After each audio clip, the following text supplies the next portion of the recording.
Assalamualaikum warahmatullahi wabarakatuh. Nama saya Muhammad Yusuf Isnaini dengan NIM 17014123.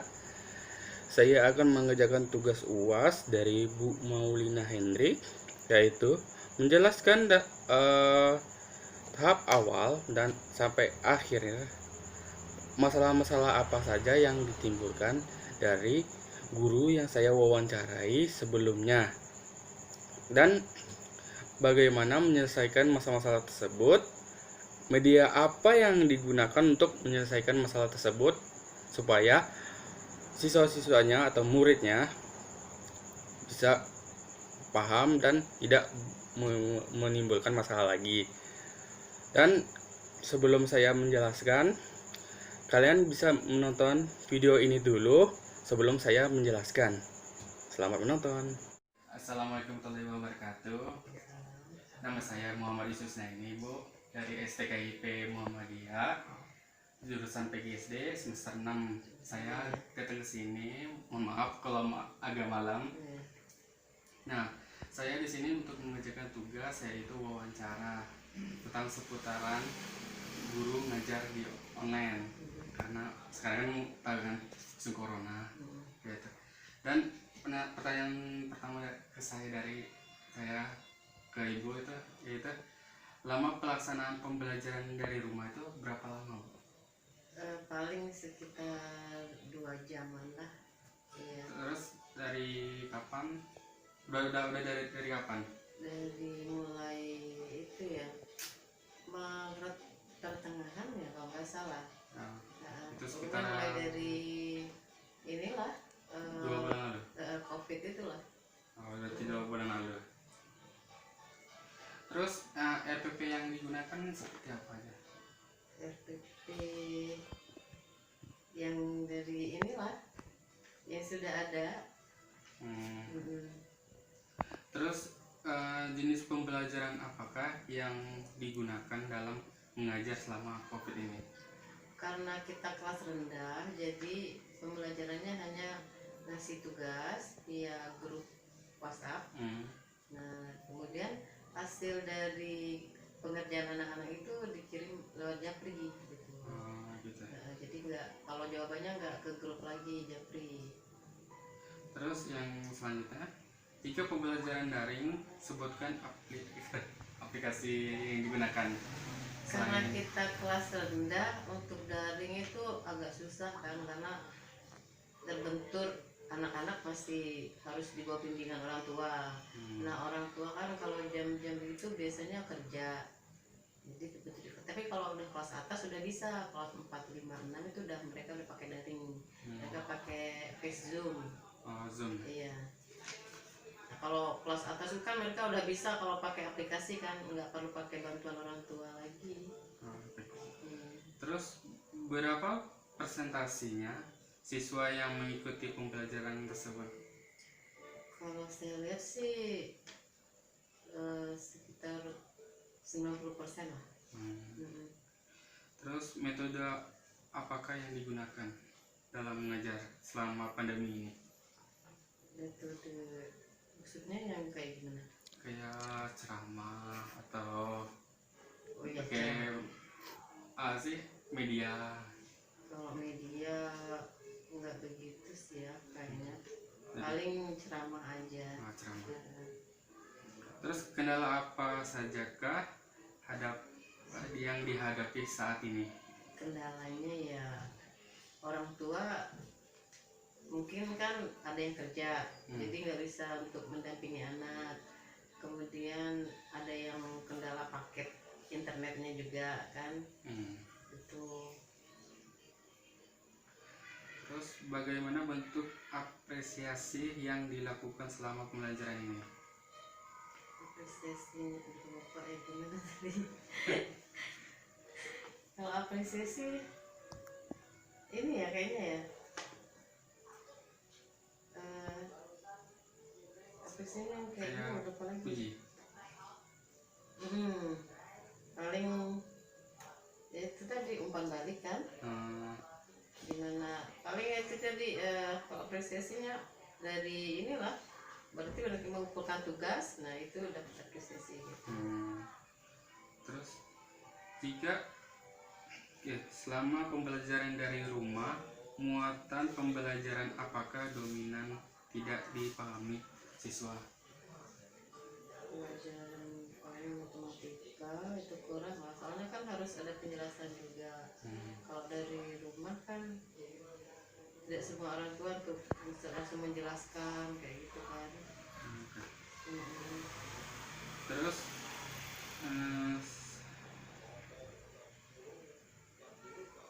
terkait muatan pembelajaran bidang ilmu terkait muatan pembelajaran atau materi pembelajaran yang tidak dipahami siswa, berapa mengalami kendala? Maksudnya berapa Selama online selama ini berapa yang mengalami kendala dalam pembelajaran? kayaknya nggak ada, soalnya kan kita juga ngasih tugasnya nggak terlalu full, terbentuk karena online itu tadi. Terus berdasarkan muatan pembelajaran yang tidak dipahami siswa, kemampuan apakah yang mendominan dan sulit dikuasai oleh siswa? Misalnya kayak ini ya, bersifat online itu ya, jadi susah juga sih kita untuk mengetahuinya. Karena kan kalau online ini kan kita nggak tahu anak itu susahnya di mana. Jadi kan kalau kita belajar biasa kan dia bisa bertanya. Kalau ini mungkin karena bantuan orang tua, yaudah tugas-tugas itu gampang selesai. Tapi mungkin untuk pemahaman mereka mungkin agak kurang juga. Terus bentuk pemecahan masalah apa sajakah yang ibu gunakan untuk mengatasi kendala tersebut? Paling ditanyain per anak di mana yang pelajaran apa, terus di materi yang mana mereka yang tidak menguasai. Gitu aja. Jadi selama ini pandemi ini siswa itu kendalanya seperti itu ya? Iya, kebanyakan itulah karena kendalanya ya karena orang tua bekerja juga, jadi untuk mendampingi di jam-jam seperti misalnya kan kita ngasih tugasnya jam 8 sampai jam 10 siang. Ada yang mengumpulkan tugasnya malam karena orang tuanya kan kerja, baru sempat untuk japri jawaban anak-anak itu. Kadang ada juga yang besoknya lagi seperti itu. Kalau kita belajar biasa kan belajarnya di situ langsung ngumpulin, langsung ada tugas kayak gitu kan, langsung dikumpulin. Itu aja kendalanya ya itu tadi. Untuk ngumpul tugas itu kadang besoknya, kadang udah malam, udah sore gitu. Oke. Sampai segini aja wawancara dari saya. Dan mohon maaf kalau saya datangnya agak malam. Assalamualaikum warahmatullahi wabarakatuh. Waalaikumsalam. Bagaimana menurut kalian setelah menonton video wawancara yang di sebelah kiri tadi? Apakah kalian memahami dan bisa menemukan di mana letak titik permasalahannya? Kalau tidak tahu, saya akan menjelaskan menurut apa yang saya sudah catat atau saya ketik. Yaitu yang pertama, masalah itu di bidang MTK atau matematika.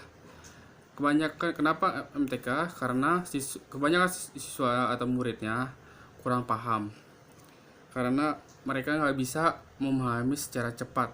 Jadi harus berulang-ulang kali baru mereka dapat paham. Terus menurut dari catatan saya, identifikasi masalahnya itu pada penelitian dibantu oleh guru kelas. Jadi tadi guru kelas tadi melalui wawancara untuk mencari masalah nyata pada kelas yang diajarkan oleh guru kelas tersebut. Setelah guru kelas melakukan evaluasi, maka didapati dalam pengimplementasi KD 1.4, yaitu melakukan perkalian yang hasil di bilangan 4 angka atau 3 dan pembagian bilangan 4 atau 3 bahwa dari 40 siswa, 19 perempuan dan 21 laki-laki, hanya 4 orang siswa yang tingkat penguasaan pencapaian KKM 70%. 70 lah, nilai 70 gitu. Ke atas. Ibaratkan kayak 75 atau 80 gitu.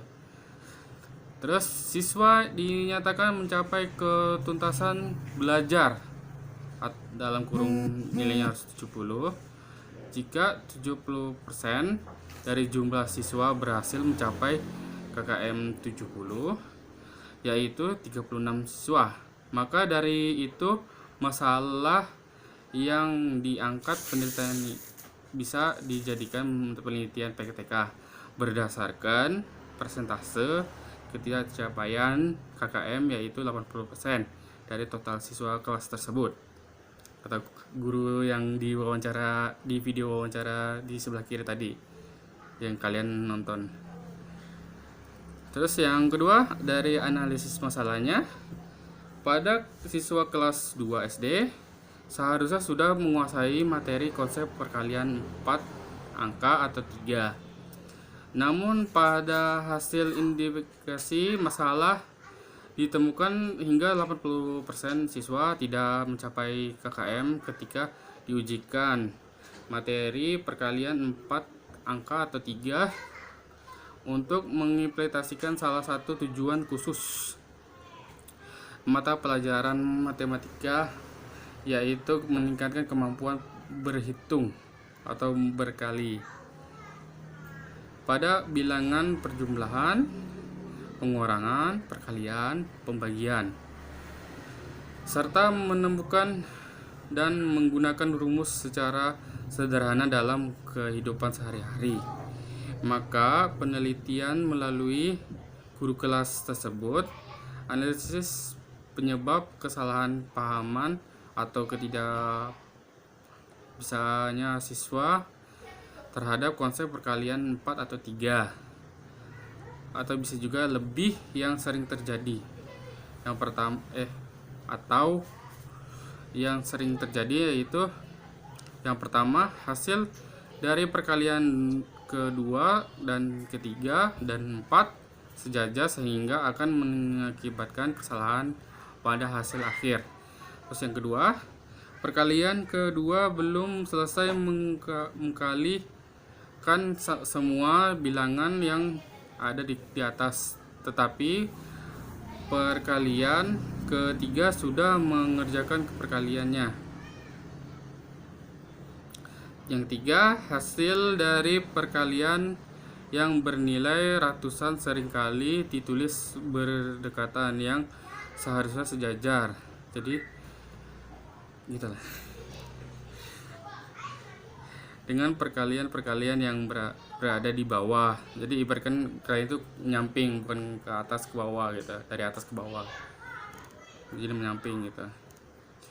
Untuk mengatasi permasalahan-permasalahan di atas, maka penelitian melalui guru kelas tersebut memiliki untuk menggunakan metode bercerama dan memanfaatkan media, yaitu media mind map dari kertas karton yang seadanya, karena di masa pandemi ini, guru mengajarnya melalui online, melalui aplikasi yang sudah video wawancara kalian tonton.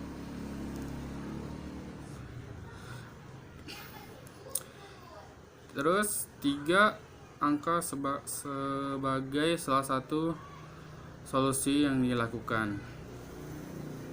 Terus yang ketiganya, rumusan masalah. Adapun menjadi rumusan masalah dalam penelitian ini yaitu bagaimana meningkatkan hasil belajar matematika melalui media mind map yang di atas karton, atau bisa juga melalui PowerPoint yang ditampilkan melalui aplikasi Zoom atau WA secara daring. Terus apa sajakah langkah-langkah yang dapat dilakukan untuk meningkatkan hasil belajar matematika dengan materi perkalian dengan perkalian 3 dengan itu sih memep. Terus yang keempat, hipotesis tindakan. Berdasarkan rumus masalah, maka hipotesis tindakan dalam penelitian ini dapat dirumuskan dengan penggunaan alat atau peragak atau media, bisa saya sebut sebelumnya, media memep dari kertas karton perkalian 3. Maka hasil belajar siswa dalam kegiatan pembelajaran matematika dengan materi perkalian dengan perkali 3 angka atau 4 dapat ditingkatkan. Terus silabusnya juga udah tertara, nanti ada di kolom deskripsi dengan template yang saya sudah isi atau yang saya tadi sebut dari awal. Terus materi pembelajaran ya jelas sudah dari awal video ini, video lanjutan dari video sebelah, yang video sebelumnya maksudnya, yaitu matematika. Terus alat atau media yang digunakan yaitu kertas karton yang sudah berisi mind map perkalian 3 atau 4. Contoh media mind map yang akan digunakan dalam membantu guru tersebut ada di sebelah sini.